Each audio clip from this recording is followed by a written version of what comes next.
Hey folks, welcome to our Muskie segment. We're going to talk about fishing minnow baits today, especially the 7 to 9 inch, 7 to 10 inch minnow bait.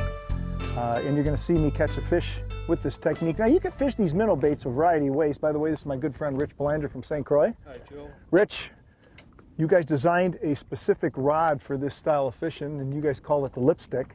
And it's a 7-9 medium. Heavy moderate. Heavy moderate fast, Heavy right? moderate, yeah. And basically what it, in my opinion, what I like about this rod is, first of all, it's the right length. You know, that's 7-9. I don't like a rod much longer than that because it's too hard for me to manipulate, Yeah. you know, when I'm trying to do what I'm trying to do with this twitching. You can straight crank these baits and have success with them, folks, but they're deadly with a jerk, pause, retrieve, and then a combination, you know, mixing it up with, with straight retrieves and then finish it with a figure 8. Mm-hmm. But this rod, if you look at even the way this rod bends, let me get the bend on the line away from the rod tip there. See, that to me is like the perfect action for casting this bait and working this bait. You know, you want a lot of horsepower in that upper 60%, but you want a little tip action there to throw the bait. The speed of the blank's in the tip. It's a heavy, moderate, powered, fast action blank. So you're going to get the speed in the tip. And the heavy moderate means you're going to have a heavy butt section, moderate midsection. So you're going to get more flex in that middle third of that blank versus a traditional medium heavy fast. And we prefer that for crankbait fishing. Lip style crankbaits just like that. Yes. The bait can work how it's designed to work. You throw a bait like that with too stiff of a rod, it comes through the water too quick, it's not getting the action that it's designed to do. I totally agree, and I think the other thing too is that this rod, with that way you guys got that tip action on this rod, it throws these flat-sided baits really well. Yes. You know, it accurately throw these baits, and then because there's not a lot, this is one of those cases where I don't like the 8.5, 9 foot rods. There's too much rod in front of you for this kind of fish. A lot of rod, and you want a little bit shorter so you can get those nice little twitches. And low rod twitches. That's where that fast tip comes in play. So that bait just does its little deal, nice and quick, let it float back up. See, that's what we're talking about here, folks. So you guys write St. Croix a lot. You write me on both Facebook and email. You guys are asking me questions at seminars all the time. You know, what rod do you use for what situation? Well, this is a classic case for the lipstick. Yes, exactly. Classic case. And that blank is designed for that style of bait. Well, here's another thing I wanted to point out. When you're fishing this bait, most often people jerk this bait with tight line.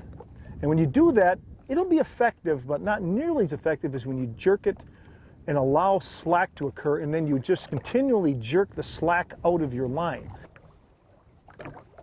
One last tip, and this is, if you're paying close attention here, you muskie guys, you'll love this tip because most people don't do this. Look at this bait real close now. What's different about it than the factory version? If you're really paying attention, you already know. One size larger hook right here. Take the factory hook off here. These are 3/0. Take the factory hook off here and put a 4/0 on here. And what this does, instead of the bait rising perfectly horizontal, the bait rises like this. What's the difference there? Well, first of all, if you see a fish dying in the water or hurting, they always stick their nose up. Nose up. Yeah, they can't get their equilibrium just right. But more importantly, when the bait is rising like this, you know, it just moves straight up. When you point the nose like this, the bait moves off to the side. So now when you get a lateral action on the bait, you move it to the side like this and you pause, the bait's actually going to continue rising towards its nose, so it gets more distance on the rise. And that makes for a killer technique, and that's exactly how I caught this fish.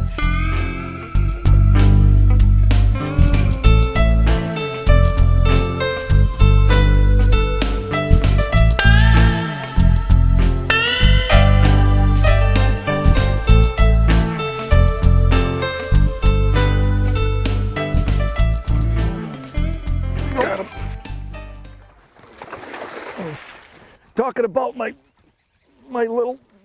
young nephew with Richie here in the boat. We're talking about a dog hook a fish. Whoa, Rich. Oh, my nephew. Oh, Rich. My nephew's scared that dog And I scared myself up a muskie, didn't I?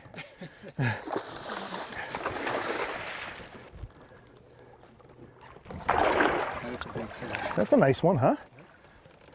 Ready? Anytime you're ready, Rich. Thank you, Rich. Thank you. Shallow rater, right? Get a hold of him. I got her now. Now I got her. You see, I got a protective glove on there because my hand is all chewed up. Oh, man. There she is. Yeah. The slackline twitch and pause.